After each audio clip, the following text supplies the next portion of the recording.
और जितना ज़्यादा मर्यादित रहोगे आप, जैसे मैं अभी यहाँ तक पहने हूँ, यहाँ तक हाथ दिखता है, तो तुम्हारा मन क्या होता है?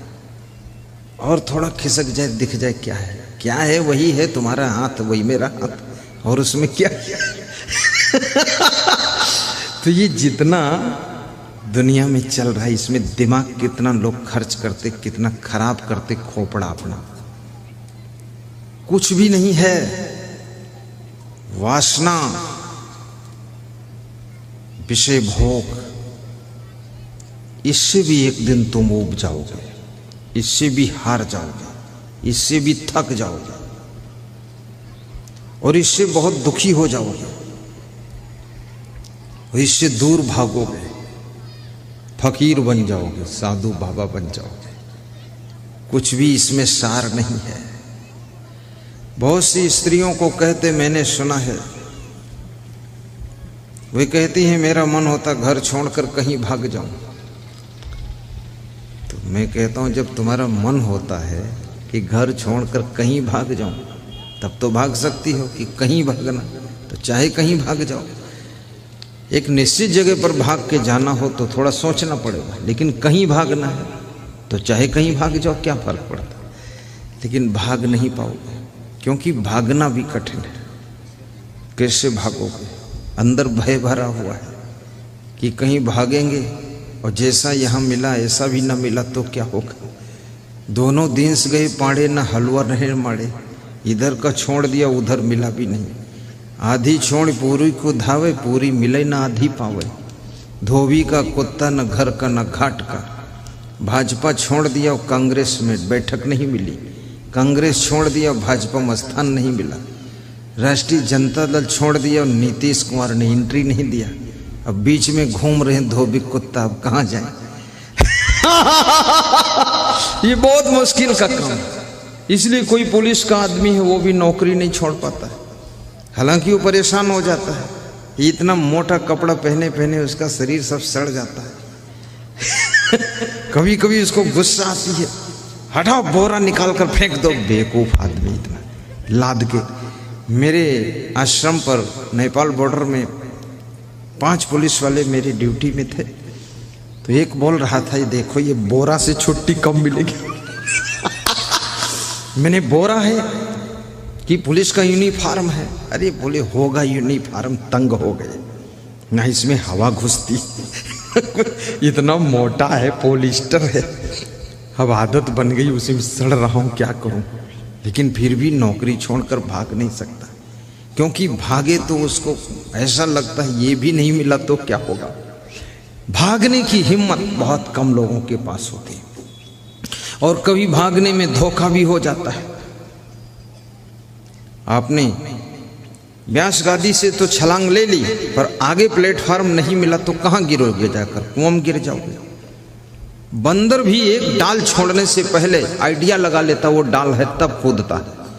तो आदमी तो बंदर से बुद्धिमान है, ये तो पूरा पेड़ देख लेगा तभी कूदेगा, नहीं तो कूदेगा उसी में बैठा रहेगा। जो जागल सो भागल हो रमैया राम। जो जागता है वही भागता है। सोए सोए कैसे भागोगे? और तुम अभी प्राणी पदार्थ की नींद में सोए हो, लोभ मोह की नींद में सोए हो, कैसे जागोगे? कोई सद्गुरु जगाएगा। संतो जागत नींद न कीजे, संतो जागत नींद न कीजे। संतों, जागते रहना, जागते जागते नींद में न चले जाना, संतों को समझाया गया। ये संत जो बैठे हैं इनके लिए बात, तुम्हारे लिए नहीं। तुम तो कुछ भी करो ठीक है इनको समझाया गया, संतों जागत नींद न कीजिए। अरे संतों, तुम जाग चुके हो, जिस भोग विलास को त्याग करके आ गए हो माया मोह को, अब उसकी नींद में फिर से मत सो जाना। ये संतों को जगाया गया, मौलवियों को जगाया गया है, काजियों को जगाया गया है और गुरुद्वारा के ज्ञानियों को जगाया गया है, चर्च के पादरी को जगाया गया है, साधु संत को जगाया गया है कि तुम दुनिया को जगाने का ठेका लेकर के बैठे हो तो कहीं तुम पुनः नींद में सो मत जाना। संतों जागत नींद न कीजिए। याद रखना, जो जाग गया है उसे सावधान रहना पड़ेगा, नहीं तो फिर सो सकता है, फिर से नींद आ सकती है। तुम बुराइयां छोड़ चुके हो लेकिन फिर से बुराइयों में फंस सकते हो। तुमने चोरी छोड़ दी है, फिर से चोरी शुरू कर सकते हो। बेविचारी छोड़ी है, फिर से बेविचार शुरू कर सकते हो। और तुमने लड़ाई झगड़ा छोड़ दिया है, फिर से शुरू कर सकते हो। इसलिए याद रखना, संतों तुम जाग चुके हो, होश में आ चुके हो, अब पुनः इस संसार की माया मोह में सो मत जाना। क्यों? क्योंकि तुम्हारी जगाने की भी ड्यूटी है।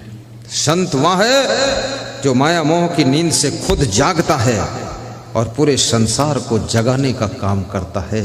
उसी को संत कहते हैं। जो संत दूसरों को जगाता नहीं है वो संत समझो अभी सोया हुआ है। जागो और जगाओ। कैसे? कोई शराब पी रहा है, उसकी शराब को छुड़ाना ही उसको जगाना है। जुआ की आदत को छुड़ाना, बेविचार की आदत को छुड़ाना, ये राग द्वेष पक्षपात भेदभाव की आदत को छुड़ाना, यही जागना है। और जिस समय तुमको होश आएगा,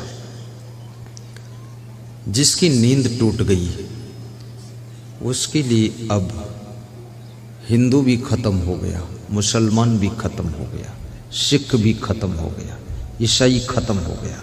उसके लिए तो शुद्ध इंसान बचता है। और जो भी सोया हुआ है उसके लिए बहुत कुछ दिखता है। याद रखना, धर्म के नाम पर जितना लोगों ने नींद लिया है, इतना तो राजनीति के नाम पर भी लोग नहीं सोए। नींद को तोड़ना है। और नींद टूटी, आंख खुली, विवेक जागा, फिर तुम गलत न कर सकोगे। जिनका विवेक जागृत हो गया है उनके हाथों से गलत होता ही नहीं है। बहुत समझाना पड़ेगा उनको गलत करने के लिए, फिर भी वो समझेंगे नहीं। कितनी स्त्रियां अपने पतियों को समझाती हैं कि तुम कुछ तो अपने भविष्य के लिए बचाओ, कुछ तो भाइयों से चुराओ, कुछ बाप से कपट करो। तुम कितने बेवकूफ हो, सब रख रहे हैं, तुम नहीं बचा पा रहे हो। बड़ी ट्रेनिंग देती है। कितने नेताओं को भी ट्रेनिंग मिलती है। एक आदमी मोदी जी को ट्रेनिंग दे रहा था कि तुमने क्या सीखा राजनीति में, अभी तक कुछ बना ही नहीं पाए, वही फोकटनाथ घूम रहे हो। सीखो उनसे, उनके पास कुछ नहीं था, आज हजारों एकड़ जमीन हो गई, दिल्ली और मद्रास में महल हो गए, और तुम वैसे खोखलानाथ बने। मोदी सीखता ही नहीं है, क्योंकि जिसकी चेतना जागृत हो जाती है उसको लाख चोरी बेईमानी छल कपट सिखाओ, वो सीखने वाला नहीं है। और जिसकी चेतना सोई है उसको लाख समझाओ, वो बुराई छोड़ने वाला नहीं है। इसलिए सत्संग तुम्हारे विवेक को जागृत करता है, चेतना को जागृत करता है। और जिस समय चेतना जागृत होती है,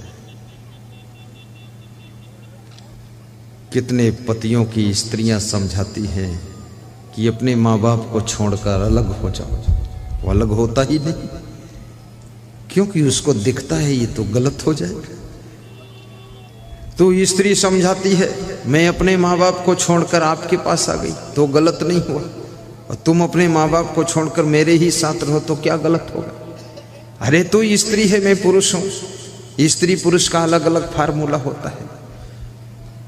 तो माँ बाप को छोड़ कर आई है, बाहर से छोड़ा है, अंदर से कहाँ छोड़ा तूने। रोज फोन लगाती है मम्मी ठीक ठाक हो कि नहीं, अंदर से तू पकड़े है अपनी मम्मी को, और मेरे को क्यों छोड़ा रही अपनी मम्मी से।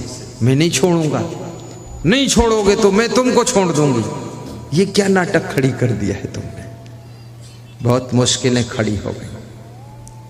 और जिस लेडीज की चेतना जागृत हो जाती है वो अपनी माँ की तरह सासू की भी सेवा करती है, अपने पिता की तरह ससुर का सम्मान करती है और अपने पति का भी सम्मान रखती है, देवर और जेठ का भी लिहाजा रखती है, पूरे घर को जोड़ने का प्रयास करती है और किस तरह से मेरे घर का संगठन बना रहे और किस तरह से उन्नति हो। जिस नेता की चेतना जागृत हो जाती है, पूरे देश की उन्नति के लिए सोचता है, किसी एक जाति के लिए नहीं, मजहब के लिए नहीं, सबके विकास के लिए सोचता है कि हमारे देश की सड़क कैसे बनेगी, देश के पुल कैसे बनेंगे, ओवर ब्रिज कैसे बनेंगे, ये जाम कैसे खत्म होगी।